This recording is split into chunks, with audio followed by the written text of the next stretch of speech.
Hello students, आज की इस वीडियो में हम लोग चैप्टर 2 बहुपद के प्रश्नावली 2.4 का क्वेश्चन नंबर 2 और 3 हल करेंगे। यदि आप पहला क्वेश्चन देखना चाहते हैं तो यहाँ पे आई बटन में लिंक मिल जाएगा, नहीं तो आप चैनल के प्लेलिस्ट से भी देख सकते हैं। तो चलिए दूसरा क्वेश्चन हल कर लेते हैं। तो दूसरा क्वेश्चन है, गुणनखंड प्रमेय लागू करके बताइए कि निम्नलिखित स्थितियों में से प्रत्येक स्थिति में gx px का एक गुणनखंड है या नहीं है। ठीक ना, तो हमें ये फाइंड आउट करना है कि gx px का एक गुणनखंड है या फिर नहीं है। ठीक ना, तो यहाँ पे हम लोग गुणनखंड प्रमेय का प्रयोग करेंगे। तो सबसे पहले लिखेंगे गुणनखंड प्रमेय द्वारा। जिस तरह से हमने क्वेश्चन नंबर 1 हल किया था, ठीक उसी तरीके से ये भी सॉल्व होगा। gx यानी कि x + 1 = 0। यहाँ से x की वैल्यू निकाल लेंगे, यानी x = -1। अब जो x = -1 है, इसे हम लोग बोलते हैं शून्यक।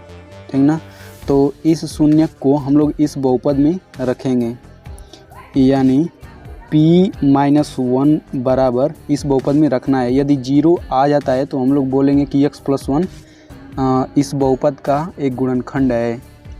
तो यहाँ पे 2x³ है, तो 2 × -1 का क्यूब प्लस x² यानी -1 का स्क्वायर -2 × -1 अब इसे हल करेंगे।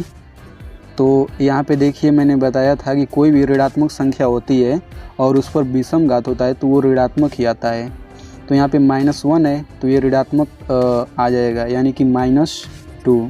ठीक, ये देखिए -1 का स्क्वायर, यानी यदि सम घात रहता है किसी ऋणात्मक संख्या पे तो वो धनात्मक संख्या आती है, यानी कि +1। ये -1 -2 × -1 का गुणा करेंगे तो हो जाएगा +2 -1। तो यहाँ पे देखिए, ये है -2, ये है +2, तो ये कट जाएगा। ये देखिए +1 -1 ये भी कट जाएगा, बचेगा क्या? 0। तो यहाँ पे p-1 की वैल्यू 0 आ रही है, तो हम लोग लिखेंगे इसलिए gx px का एक गुणनखंड है। यदि 0 को छोड़ करके कोई दूसरी संख्या आती है तो हम लोग लिखते हैं कि गुणनखंड नहीं होगा। तो चलिए हम लोग दूसरे क्वेश्चन की तरफ बढ़ते हैं। तो दूसरा क्वेश्चन है, इसमें भी वही बताना है कि x + 2 इस बहुपद का गुणनखंड है या नहीं। इसमें भी हम लोग सबसे पहले लिखेंगे गुणनखंड प्रमेय द्वारा। ठीक ना, तो ये जो है इसे हम लोग लिखेंगे gx = x + 2 = 0। यहाँ से x की वैल्यू निकाल लेंगे, यानी x = -2। यहाँ +2 है तो इधर आएगा तो -2 हो जाएगा। ठीक ना, ये शून्यक है। अब हम लोग इस शून्यक को इस px बहुपद में रखेंगे, तो ये हो जाएगा p कोष्ठक में -2 बराबर, ये हो जाएगा -2 का क्यूब प्लस 3 × -2 का स्क्वायर प्लस 3 × -2 + 1। इसे हल करेंगे और 0 के बराबर आएगा तो गुणनखंड हो जाएगा। ठीक ना, तो ये देखिए -2 ये ऋणात्मक संख्या है, इस पर 3 घात है। ठीक ना, तो ये ऋणात्मक ही आएगी। अब 2 का क्यूब क्या होता है? 8 होता है।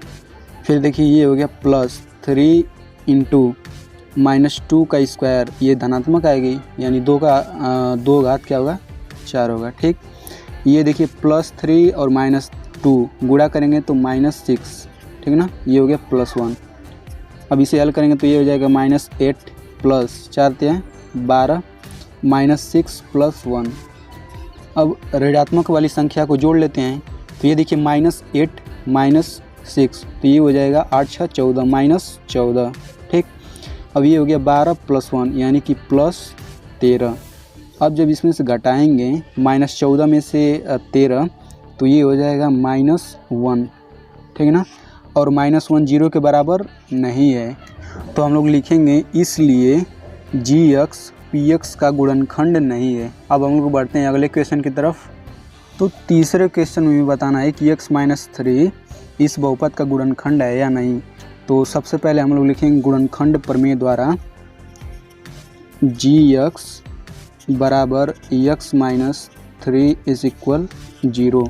फिर यहाँ से x का मान निकाल लेंगे, तो ये हो जाएगा x = 3, क्योंकि माइनस है तो इधर आएगा तो प्लस हो जाएगा। ये इसका शून्यक है। ठीक ना, अब x बराबर 3 इस बहुपद में रखेंगे तो ये हो जाएगा P3 इज इक्वल 3 का क्यूब माइनस 4 गुणे 3 का स्क्वायर प्लस 4 प्लस 6, ठीक ना। तो 3 का क्यूब क्या होता है, 3 का क्यूब होता है 27। 3 को हम लोग 3 बार गुणा करेंगे तो 3 त्रिक 9 और 9 त्रिक 27।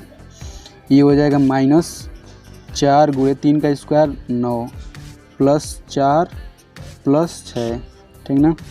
तो ये हो जाएगा 27, ये हो जाएगा 9 चौक 36, ये हो जाएगा 6 4 10।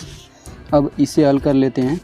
तो जब 27 में आप 10 जोड़ोगे तो क्या आएगा, 37 फिर माइनस 36, तो ये आ जाएगा 1 के बराबर, ठीक ना। तो हम लोग लिखेंगे 1 जो है 0 के बराबर नहीं है, ठीक ना। इसलिए GX PX का गुणनखंड नहीं है। अब हम लोग बढ़ते हैं अगले क्वेश्चन की तरफ। तो तीसरा क्वेश्चन है K का मान ज्ञात कीजिए जबकि निम्नलिखित स्थितियों में से प्रत्येक स्थिति में x-1 PX का एक गुणनखंड हो, ठीक ना। तो सबसे पहले जो यहाँ x-1 दिया गया है इसका हम लोग शून्यक निकालेंगे, ठीक ना। जो वैल्यू आएगी यहाँ पे हम लोग रख देंगे, इसमें इसको रखने के बाद बराबर 0 के बराबर इसे कर देंगे, फिर K की वैल्यू निकाल लेंगे, ठीक ना। तो सबसे पहले लिखेंगे गुणनखंड प्रमेय द्वारा x-1 बराबर 0, ठीक। तो यहाँ से x बराबर क्या निकलेगा 1।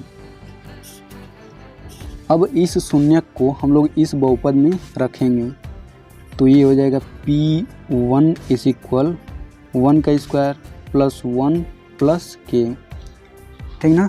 तो इसमें पहले से ही बोल दिया है कि x-1 बहुपद PX का एक गुणनखंड हो, यानी कि है, ठीक। तो जब ये पहले से ही गुणनखंड है तो x बराबर हम लोग इसमें 1 जब रखें, x बराबर 1 तो ये 0 के बराबर आएगा, क्योंकि 0 के बराबर आता है तभी तो गुणनखंड होता है। अब इसी को हमें हल करना है। तो 1 का square 1, 1 plus 1 plus K is equal 0, तो 1 प्लस 1 2 हो जाएगा, प्लस K इज इक्वल 0। अब यहाँ प्लस 2 है तो इधर जाएगा तो माइनस 2 हो जाएगा, यानी कि K बराबर -2। यही जो है आंसर हो जाएगा आपका। अब बढ़ते हैं अगले क्वेश्चन की तरफ। तो दूसरा क्वेश्चन ये है, इसमें भी सबसे पहले हम लोग लिखेंगे गुणनखंड प्रमेय द्वारा x-1 बराबर 0 फिर x बराबर 1। अब x बराबर 1 हम लोग इस बहुपद में रखेंगे तो ये हो जाएगा P1 इज इक्वल 2 इंटू 1 का square plus K into 1 plus √2। अब यहाँ पे पहले से बोल दिया है कि गुणनखंड है x-1 इस बहुपद का, तो इसके बराबर 0 लिख देंगे, ठीक ना। तो इसे हल करेंगे तो क्या आएगा, 1 का स्क्वायर 1 और 2 का गुणा 1 में होगा तो 2 ही होगा, ठीक ना। प्लस ये हो गया K प्लस √2 इज इक्वल 0, ठीक।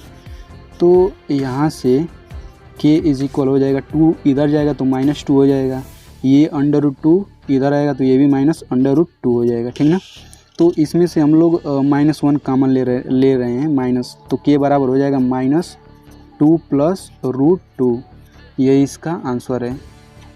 तो ये तीसरा क्वेश्चन है, इसे भी हल करने से पहले लिखेंगे गुणनखंड प्रमेय द्वारा, फिर x-1 बराबर 0 x बराबर 1, इसे हम लोग इस बहुपद में रखेंगे, यानी P1 is equal K into 1 का स्क्वायर माइनस √2 इंटू 1 फिर प्लस 1। ये 0 के बराबर आएगा क्योंकि पहले से बोल दिया है गुणनखंड है। यहाँ पे 1 का स्क्वायर 1 और 1 का किसी संख्या में गुणा करेंगे तो उतना ही आ जाता है, ठीक ना। यहाँ पे माइनस √2 प्लस 1 इज इक्वल 0, ठीक ना। तो यहाँ से K की वैल्यू आ जाएगी, इधर -√2 है तो जब इधर जाएगा तो √2 हो जाएगा, प्लस ये +1 है तो -1 हो जाएगा, यानी K इज इक्वल √2 - 1, ये इसका आंसर है। तो ये तीसरे का लास्ट क्वेश्चन है। तो इसमें भी सबसे पहले हम लोग लिखेंगे गुणनखंड प्रमेय द्वारा x-1 बराबर 0, तो यहाँ से x बराबर 1, इसे हम लोग इस बहुपद में रखेंगे तो ये हो जाएगा P1 is equal K into 1 का square minus 3 into 1 plus K is equal 0, ठीक ना। तो यहाँ पे भी देखिए ये k हो जाएगा, फिर -3 + k = 0।